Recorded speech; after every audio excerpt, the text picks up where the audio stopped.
어느 날 평범한 기드온이라고 하는 한 가장에게 하나님의 사자가 방문해서 이렇게 말씀하셨습니다.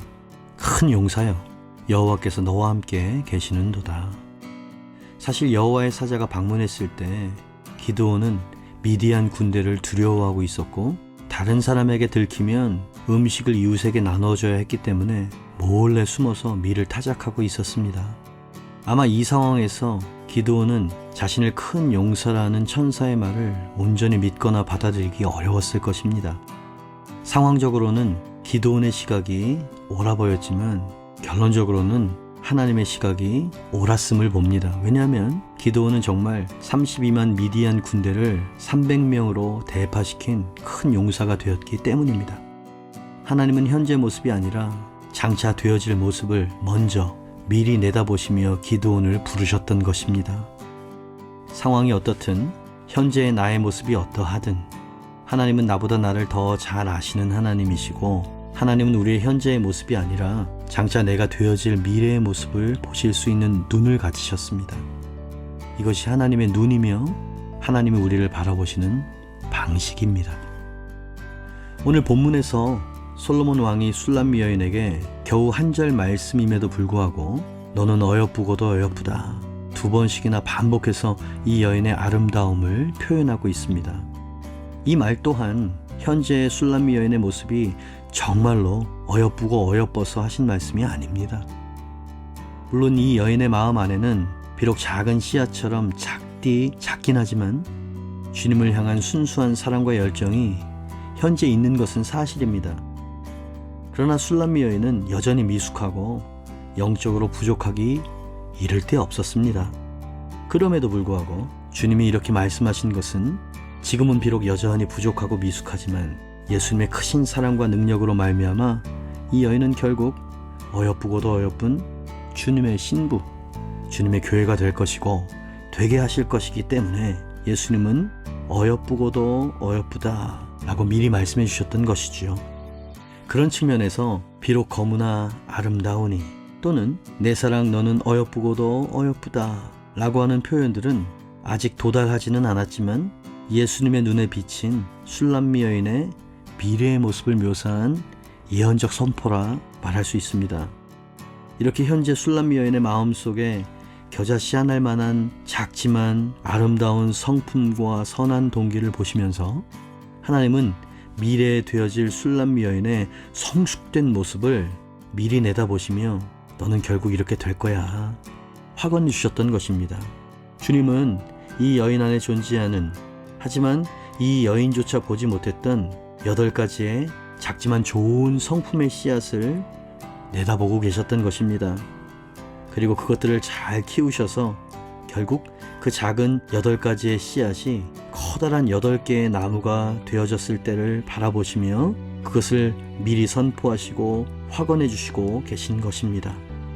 그 8가지의 성품의 씨앗은 오늘 본문에 나온 눈, 머리털, 이, 입술, 입, 뺨, 목, 가슴으로 그려지고 있습니다. 이는 이 여인의 외모를 묘사하는 표현이지만 이 하나하나에는 영적인 의미가 담겨져 있고 모두 결국 술람미 여인이 곧 우리 모두가 갖게 될 신앙의 열매들인 것입니다. 우리는 앞으로 남은 DSF의 시간 동안에 이 8가지의 열매들, 하나님이 잘 키우셔서 결국에 우리의 신앙의 됨됨이가 될 8가지 예언적 덕목들을 살펴볼 것입니다. 먼저 첫 번째 1절입니다. 술람미 여인의 아름다움 중에서 주님의 눈에 가장 먼저 띈 것은 눈이었습니다. 눈은 보는 기관이지요. 즉 신앙적으로 적용해 본다면 영적인 통찰력을 말합니다. 그러므로 아가서에서 눈이 맑고 밝다라고 표현할 때의 그 의미는 영적인 깊은 진리를 잘 이해하고 깨닫는다 라는 뜻으로 해석할 수 있습니다. 술람미 여인은 예수님을 자신을 사랑하시는 왕으로 보기 시작했습니다. 그러나 이 여인은 아직도 예수님의 성품과 그분의 그분됨을 다 알지 못하고 그저 작은 부분만을 알게 되었을 뿐이지요. 그러나 예수님은 그 안에 열리기 시작한 영적인 시력을 보시면서 나의 사랑과 나의 열심이 너의 눈을 더욱 밝히고 밝혀서 영적 진리와 나에 대해 더 깊이 알 수 있도록 네 눈을 밝혀줄 거야 라고 말씀하시고 계시는 것입니다. 또 술람미 여인이 갖게 될 눈은 비둘기의 눈과 같다고 말씀하십니다. 우리는 성경에서 성령님이 비둘기로 그려지고 있음을 알고 있습니다. 예수님이 세례를 받으실 때 그 위에 임하신 성령님을 비둘기로 묘사하고 있지요. 비둘기의 눈은 온유하시고 부드럽고 순결한 성령님의 성품을 상징합니다. 주님은 이 술람미 여인의 눈을 이렇듯 성령님이 보시는 방식과 같은 방법으로 볼 수 있는 눈으로 만들어 주시겠다 라고 예언적으로 말씀하시고 계신 것이죠. 비둘기는 짝이 죽으면 절대로 새로운 짝을 찾지 않는 그런 조류라고 합니다.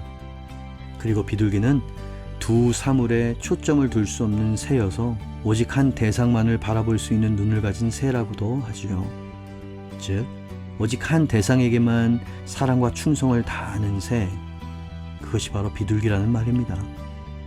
그러므로 술람미 여인의 눈을 비둘기 눈과 같다라고 말씀하실 때 언젠가 이 술람미 여인은 세상의 다른 어떤 것에도 마음을 주지 않고 오직 한 분 대상, 신랑 되신 예수님만을 사랑하고 바라보며 한 분 예수님에게만 충성을 다하는 여인이 되도록 만들어주시겠다 라고 하신 예수님의 마음인 것이죠. 조금 더 구체적으로 적용해 본다면 언젠가 이 여인은 주님으로부터 많은 인도하심과 다루심을 경험한 후 세상의 정욕, 이 세상의 성공, 이 생의 자랑에 마음을 빼앗기지 않고 오직 주님만을 향한 한 마음을 가진 성숙한 성도로 변화될 것이라는 말입니다. 여기서 중요한 것은 현재 이 여인이 그러하다는 말이 아니라 언젠가 종국에는 그러한 성숙한 신앙을 갖게 될 것이라고 하는 주님의 예언적인 확언이라는 사실입니다. 하나님께 감사합시다. 주님은 현재의 우리의 눈이 아니라 장차 미래에 그러한 눈을 갖도록 만들어내실 능력과 열심을 가지신 분이십니다. 이러한 놀라운 축복의 눈을 주시는 이유는 이 여인이 그것을 얻기 위해서 특별한 사역이나 일을 해서가 아니라는 사실을 기억하십시오. 이 여인이 주님을 더 알고 싶어하는 깊은 갈망을 가졌다는 사실과 주님을 따르기 위해 안주의 자리에서 일어난 순종, 단지 이 두 가지 이유 때문이었다는 것을 기억하시길 바랍니다. 이 말은 우리가 주님을 더욱 깊이 알고 비둘기의 눈을 갖기 위해서 우리에게 필요한 것은 단지 주님을 더 알고자 하는 갈망과 어떠한 자리일지라도 주님을 따라 순종하겠노라 라고 하는 두 마음뿐이라는 얘기입니다.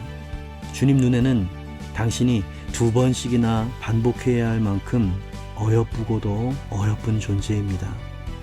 그 이유는 다른 무엇도 아닌 주님의 사랑이, 주님의 열심이 당신을 그렇게 만들어내고야 말 것이기 때문입니다.